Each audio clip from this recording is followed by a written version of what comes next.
प्रभु यीशु मसीह के नाम से आप सभी को मेरा नमस्कार। आइए वचन में चलते हैं।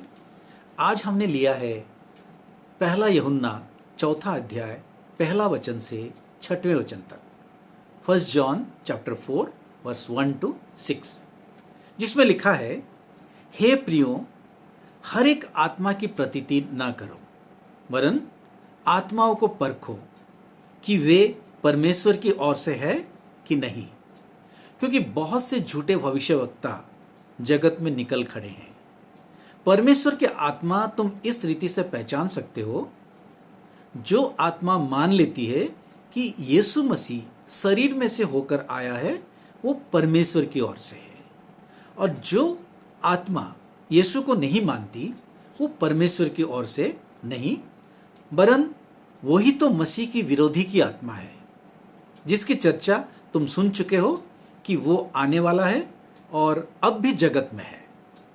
हे बालकों, तुम परमेश्वर के हो और तुमने उस पर जय पाई है, क्योंकि जो तुम में है वो उससे जो संसार में है बड़ा है। वे संसार के हैं, इस कारण वे संसार की बातें बोलते हैं और संसार उसकी सुनता है। हम परमेश्वर के हैं। जो परमेश्वर को जानता है वो हमारी सुनता है, जो परमेश्वर को नहीं जानता वो हमारी नहीं सुनता। इस प्रकार हम सत्य की आत्मा और भ्रम की आत्मा को पहचान लेते हैं। अपने पहले वचन में यूहन्ना कहते हैं कि हर एक आत्मा की प्रतीति ना करो, हर एक आत्मा का विश्वास ना करो, वरन उसको परखो, उसको टेस्ट करो, क्योंकि हर प्रचारक, हर भविष्यवक्ता या हर प्रॉफिट के अंदर एक आत्मा कार्य करती है जो उसकी मिनिस्ट्री को चलाती है, और वो उस आत्मा के अधीन होता है। एक ट्रू प्रीचर या एक सच्चा प्रचारक जो कि परमेश्वर के वचन के अनुरूप प्रचार करता है, उसके अंदर पवित्र आत्मा कार्य करती है, और एक झूठा प्रचारक, उसके अंदर शैतान की आत्मा कार्य करती है। आप पहली बार अगर एक कार खरीदने जाएंगे तो डीलर आपको टेस्ट ड्राइव करने के लिए कहेगा। आप उस कार को चला के देखना है कि कार कैसे चलती है, सीटिंग अरेंजमेंट कैसा है, उसकी माइलेज कैसी है, वो कार चलाने में कैसा लगता है, वो आप टेस्ट करके उसके बाद आप उस कार को खरीदते हो। कार की बात छोड़िए, अगर आप मोटरसाइकिल या स्कूटर भी खरीदते हो तो आप कितनी जांच पड़ताल करते हो। बजाज का लेना है, कवासाकी लेना है या हीरो होंडा का लेना है, इसकी माइलेज कैसी है, कैसी चलती है, क्या है, बहुत सारे सवाल करते हो, जो कि मात्र 5 या 10 साल तक चलता है। 5-10 साल की बात छोड़िए, हमारी बहनें एक बर्तन भी खरीदते हैं तो दुकानदार से कई सवाल करते हैं, घंटों उसकी जांच पड़ताल करते हैं। आप अगर घर बनाते हैं या घर खरीदते हैं तो आप भी बहुत सवाल करते होंगे कि इसकी रॉड कौन सी लगा रहे हैं, सीमेंट कौन सा है, इसका ईटा कौन सी है, आप कैसे बना रहे हो, किस टाइप का मजबूत रहेगा या नहीं। आप बहुत सारे सवाल करते हो, क्योंकि ये जो घर आपका है वो 50 साल तक रहने वाला है या आपकी बुढ़ापे तक रहने वाला है।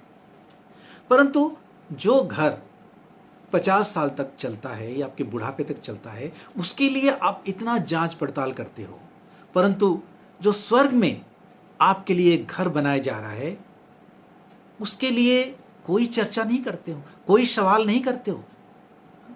सांसारिक वस्तुओं के लिए आप बहुत सारे सवाल करते हो, बहुत सारे जांच पड़ताल करते हो, लेकिन जो स्वर्गीय वस्तु है, ऐश्वर्यिक है, जो स्वर्ग में अनंत काल तक चलने वाला जो आपका घर है या जो निवास है, उसके लिए आप कोई सवाल नहीं करते हो। एक प्रचारक आपके घर में आता है, बहुत इमोशनली आपका प्रभु के विषय में या किसी विषय में, जो भी वचन के विषय में प्रचार करके चला जाता है, आप उसके ऊपर विश्वास कर लेते हो, उसके शिक्षाओं पर चलते हो, और कभी भी ये सवाल नहीं करते कि वो जो प्रचारक या पास्टर आया है वो बाइबल के विषय में कितना जानता है, वो कितना पढ़ा लिखा है, वो कोई बाइबल की डिग्री उसके पास है या नहीं, या वो अभिषिक्त भी है कि नहीं, उसकी डॉक्ट्रिन क्या है, उसकी थियोलॉजी क्या है। ये आप कभी भी जानने की कोशिश नहीं करते और आपकी आत्मा उसे दे देते हो। केवल आपकी आत्मा नहीं, आपकी पत्नी की आत्मा आप दे देते हो, आपकी बच्चों की आत्मा आप दे देते हो, आपकी नाती पोतों की आत्मा आप दे देते हो, लेकिन एक भी सवाल उससे नहीं करते हो कि वो आपको अनंत जीवन की ओर ले जा रहा है या नरक की आग में झोंक रहा है। इसलिए यूहन्ना कहते हैं, हर एक आत्मा की प्रतीति ना करो, हर एक आत्मा को विश्वास ना करो, उसकी जांच पड़ताल करो, उसको परखो, उसको टेस्ट करो। आप कह सकते हो कि यीशु मसीह ने अपनी पहाड़ी उपदेश में कहा है कि डू नॉट जज, आप किसी के ऊपर दोष न लगाओ।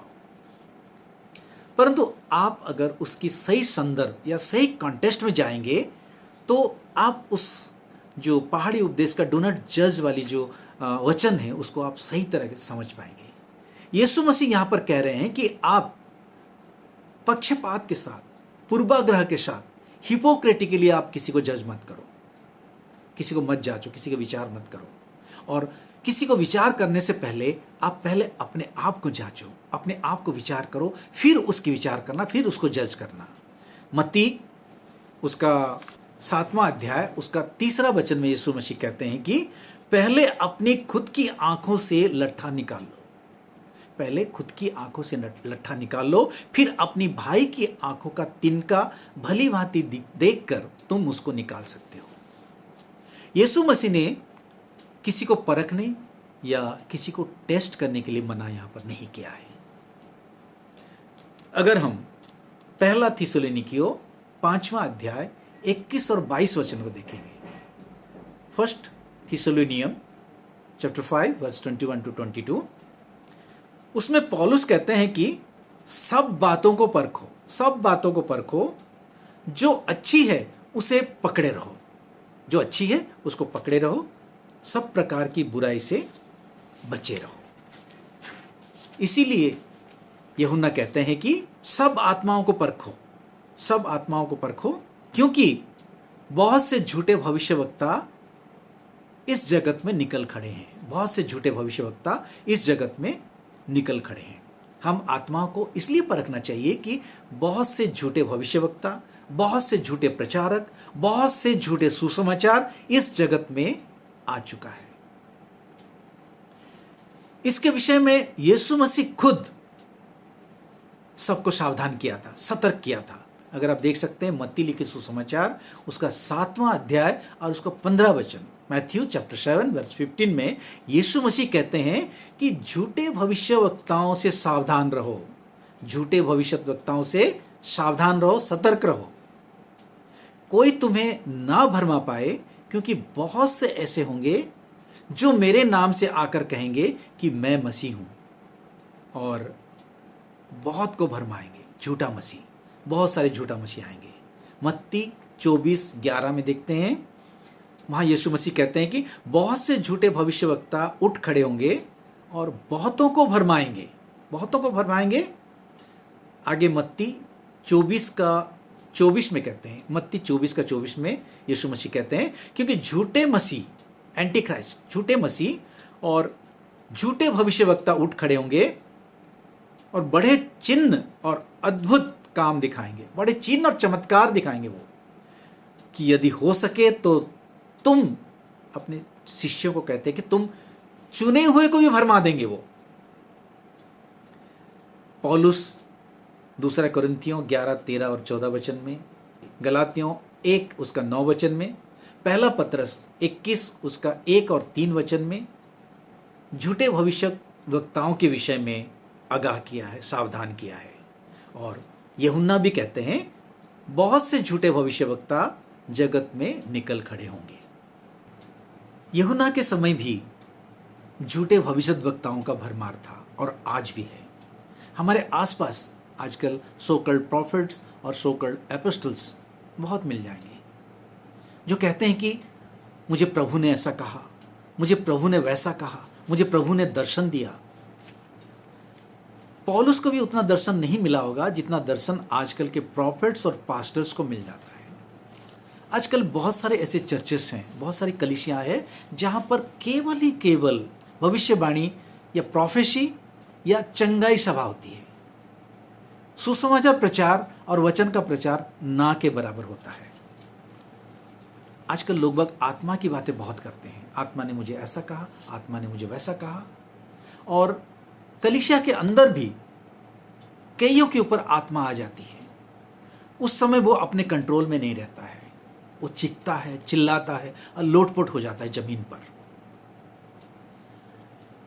ये जो आत्मा है वो अन्य जातियों में, नॉन क्रिश्चियंस में भी पाए जाते हैं।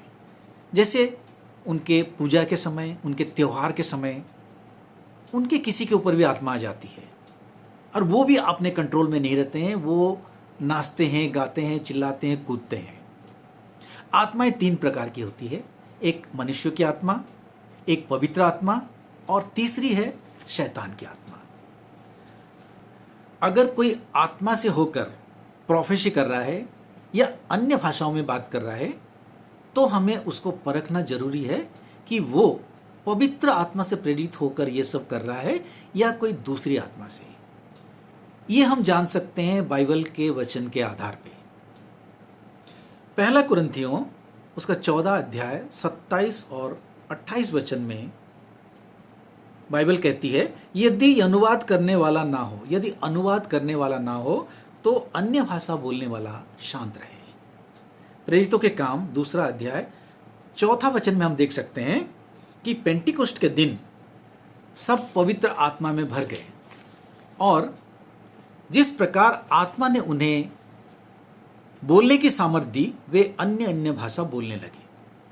यहां तक तो ठीक है, परंतु आगे 6वें वचन में वर्स 6 में हम देख सकते हैं, जब वो सब सुनाई दिया तो भीड़ लग गई और लोग घबरा गए, क्योंकि हम सबको यही सुनाई देता था कि ये मेरी भाषा बोल रहे थे, मेरी भाषा बोल रहे थे। जो वहाँ पर बैठे हुए लोग, अगर हम अन्य भाषा में बात करते हैं तो वहाँ बैठे हुए लोगों में से कोई ना कोई के भाषा वो जरूर होगा और वो समझ पाएगा।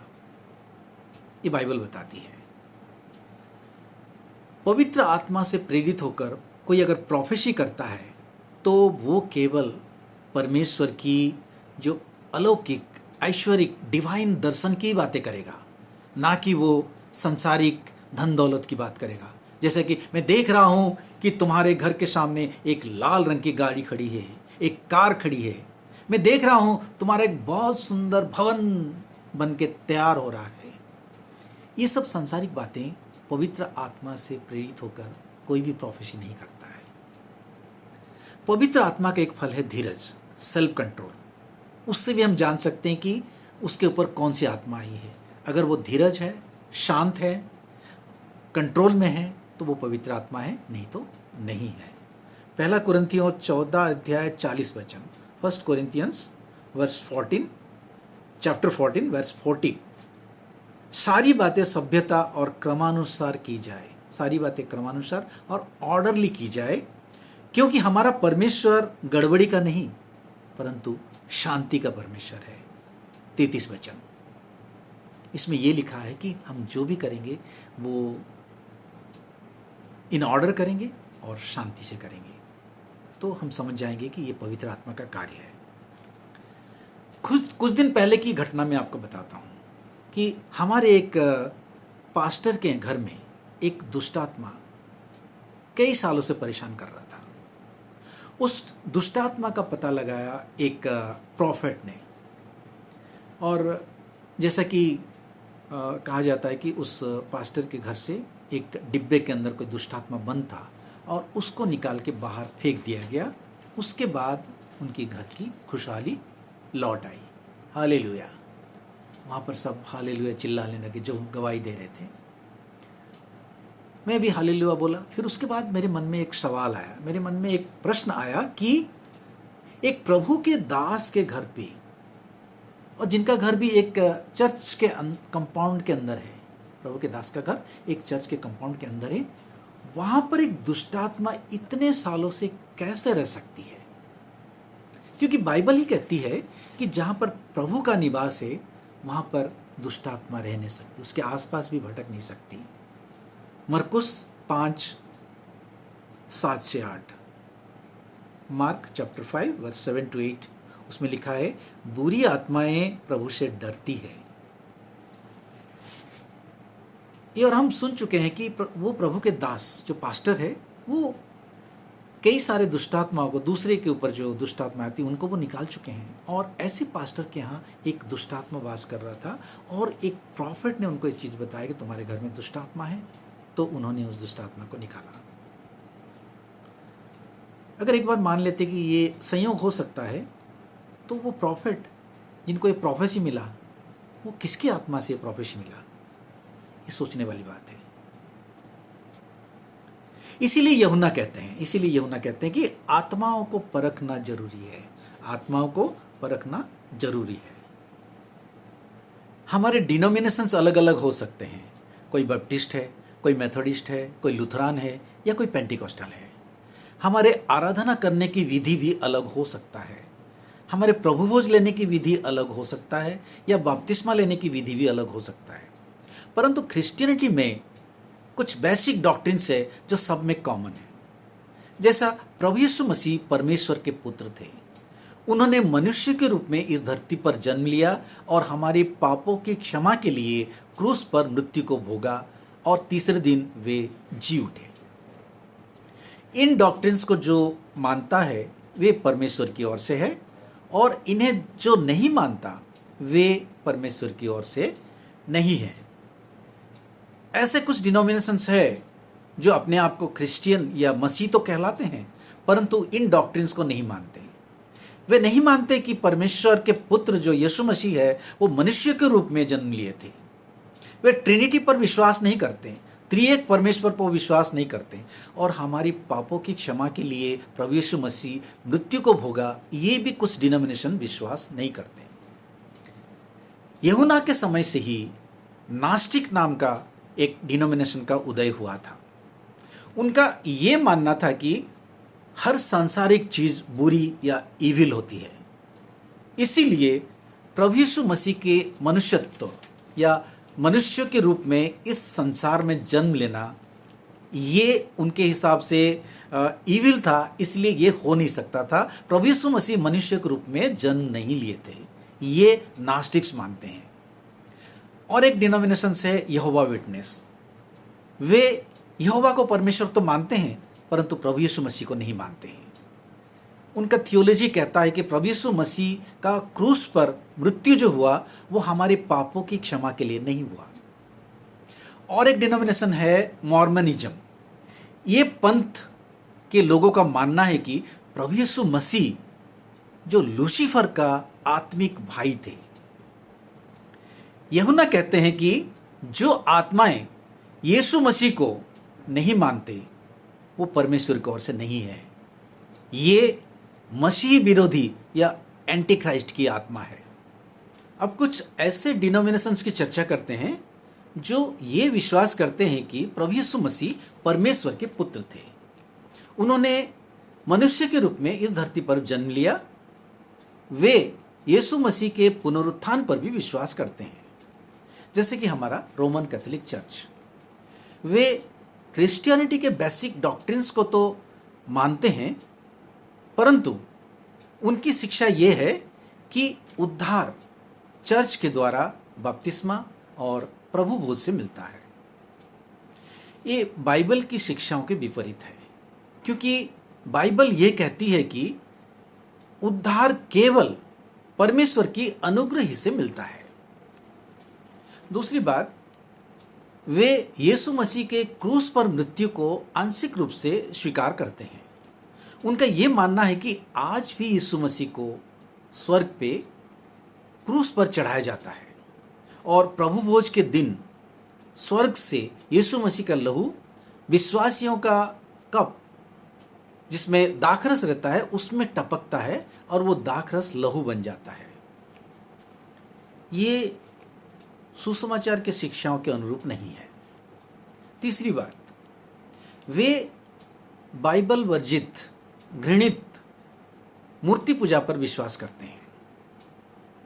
पुराने नियम से ही परमेश्वर ने मूर्ति पूजा को पाप ठहराया था। दूसरा एक पंथ है प्रॉस्पेरिटी गॉस्पेल, जो कि आजकल बहुत ही लोकप्रिय है। वे गरीबों के क्षेत्र में कार्य करते हैं।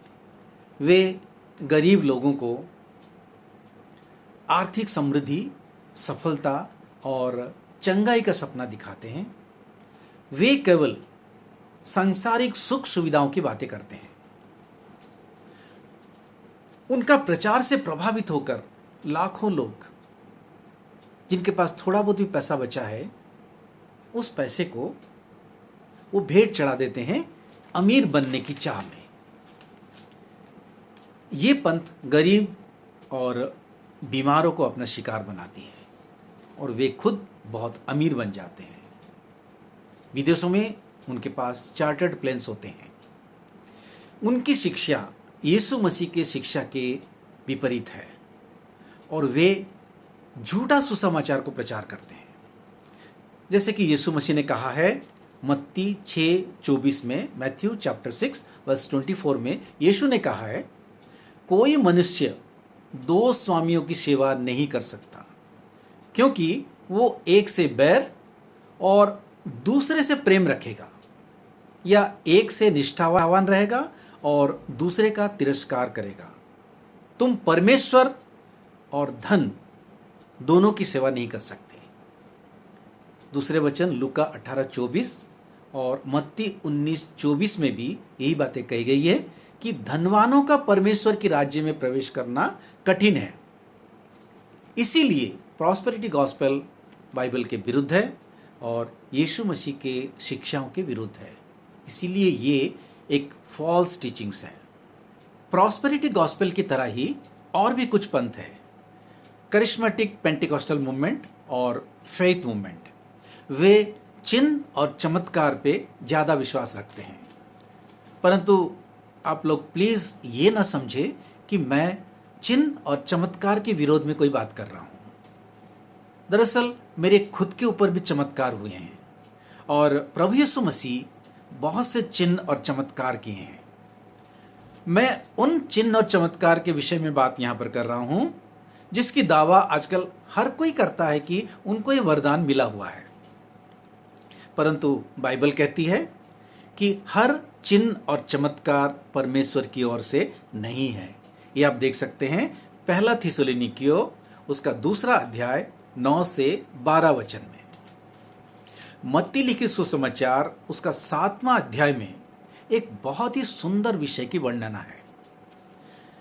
जब अपने आप को धार्मिक समझने वाले सो कॉल्ड रिलीजियस पीपल जब स्वर्ग राज्य में प्रवेश करने हेतु स्वर्ग द्वार पर पहुंचेंगे, तब उन्हें वहीं से ही लौटा दिया जाएगा। तब वे कहेंगे, हे प्रभु, क्या हमने तेरे नाम से भविष्यवाणियां नहीं की? क्या तेरे नाम से हमने दुष्टात्माओं को नहीं निकाला? क्या तेरे नाम से हमने आश्चर्य कर्म नहीं किए? तब ऐसे झूठे भविष्यवक्ता, झूठे प्रचारक, झूठे पास्टर्स को यीशु मसीह कहेंगे कि मैं तुम्हें नहीं जाना। हे कुकर्म करने वालों, मेरे पास से चले जाओ। अब देखते हैं वचन 3। और जो कोई आत्मा यीशु को नहीं मानती वो परमेश्वर की ओर से नहीं है। यही मसीह के विरोधी की आत्मा है, एंटी क्राइस्ट की आत्मा है, जिसकी चर्चा तुम सुन चुके हो कि वो आने वाला है और अब भी इस जगत में है। अंत के दिनों में जब मसीह विरोधी की आत्मा, एंटी क्राइस्ट की आत्मा एक पशु के रूप में इस जगत में आने वाला है, इसके विषय में यूहन्ना को दर्शन मिला था, जिसकी वर्णना आप प्रकाशित वाक्य 17 अध्याय 8वें वचन में आप देख सकते हैं। उस एंटी क्राइस्ट की आत्मा आज भी इस जगत में है, जो कि इस संसार का अधिपति है और इस संसार का हाकिम है। वही तो शैतान की आत्मा है और वो ही दुष्टात्मा है। वचन 4, हे बालकों, तुम परमेश्वर की ओर से हो और तुमने उस पर जय पाई है, क्योंकि जो तुम में है वो उससे जो संसार में है बड़ा है। तुम मतलब सच्चा विश्वासी जो परमेश्वर की ओर से है, उस पर, उन आत्माओं पर झूठे भविष्यवक्ता, झूठे प्रचारक, झूठा मसीह, एक सच्चा विश्वासी इन सब को पहचानता है, परंतु उनसे डरता नहीं है, क्योंकि उसके अंदर परमेश्वर की आत्मा, पवित्र आत्मा वास करता है। पहला कुरिन्थियों 3 अध्याय 16 वचन, यूहन्ना 14 अध्याय 17 वचन। और परमेश्वर की आत्मा मसीह विरोधी की आत्मा से बड़ा है। पवित्र आत्मा जो कि एक सत्य की आत्मा है, उनके द्वारा हम झूठे भविष्यवक्ता, झूठे प्रचारक, झूठे सुसमाचार और झूठे शिक्षाओं को हम झुठला सकते हैं, और सच्चे विश्वासी और झूठे विश्वासी के अंदर हम अंतर कर पाते हैं।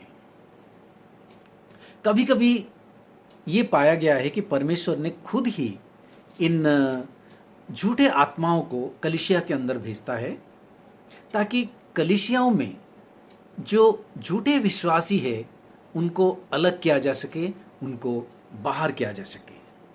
जैसे कि नाइट्रिक एसिड से हम सोने और चांदी के खोट को अलग कर सकते हैं।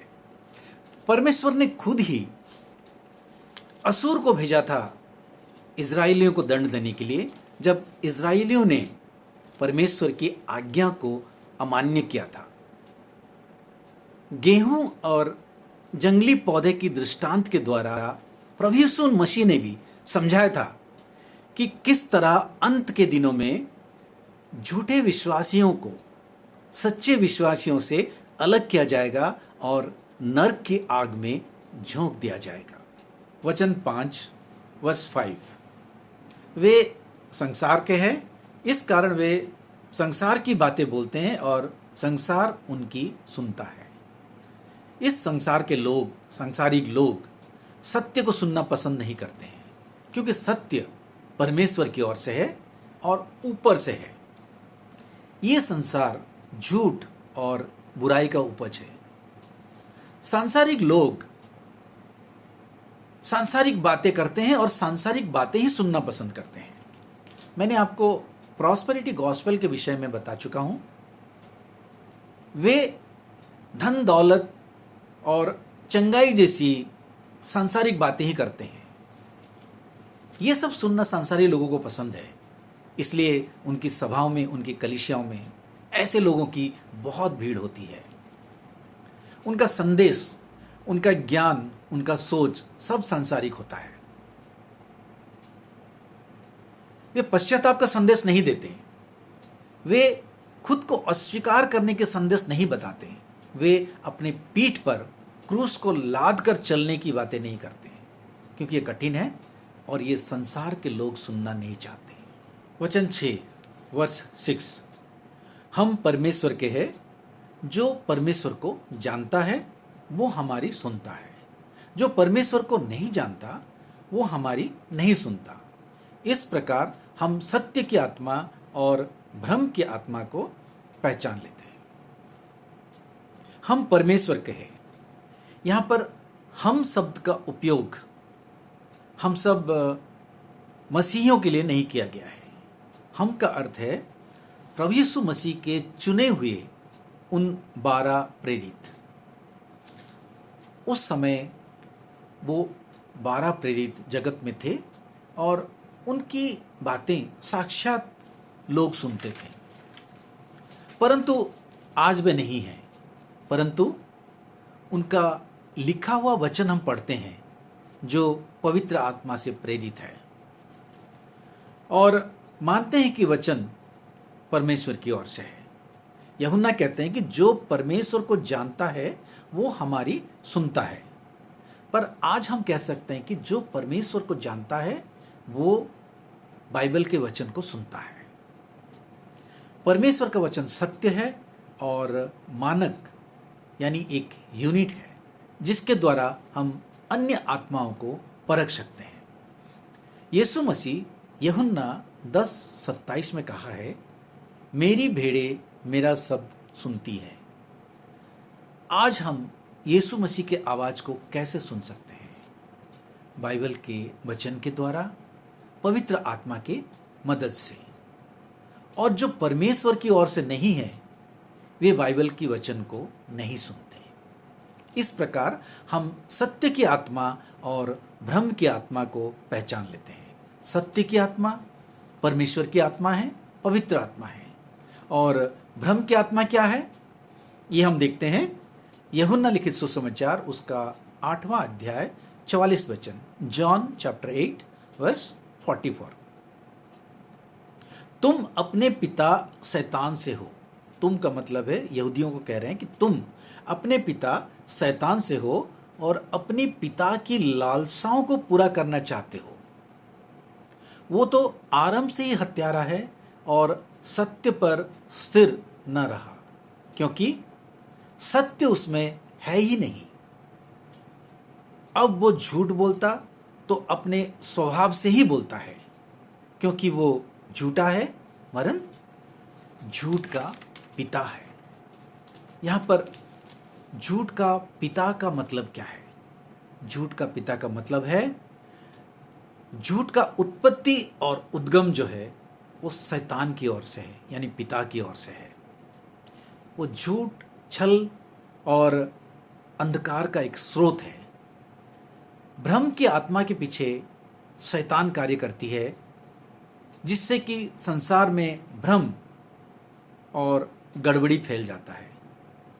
तो क्या होता है कि परमेश्वर का वचन को लोग भिन्न भिन्न तरह से व्याख्या या इंटरप्रेट करने लगते हैं, और उसका परिणाम ये होता है कि आज हम देख सकते हैं कि बहुत सारे हजारों डिनोमिनेशन का उदय हुआ है, या हजारों पंथ को हम देख सकते हैं, क्योंकि बाइबल के वचनों को भिन्न भिन्न प्रकार इंटरप्रेट करके भिन्न भिन्न डिनोमिनेशंस बन गए हैं। ये शैतान के प्रभाव के द्वारा। शैतान अपनी पूरी ताकत झोंक देता है लोगों को भ्रमित करने में, जिससे कि लोग अपना ध्यान यीशु के मार्ग, सत्य और जीवन पर केंद्रित न कर सकें। यही तो भ्रम की आत्मा है, और हमें इसे ही परखना है। आमीन। आपसे निवेदन है, कृपया इस वीडियो को अधिक से अधिक लोगों के साथ शेयर करें और बाइबल की सही शिक्षा देने में एक सहायक बने। धन्यवाद।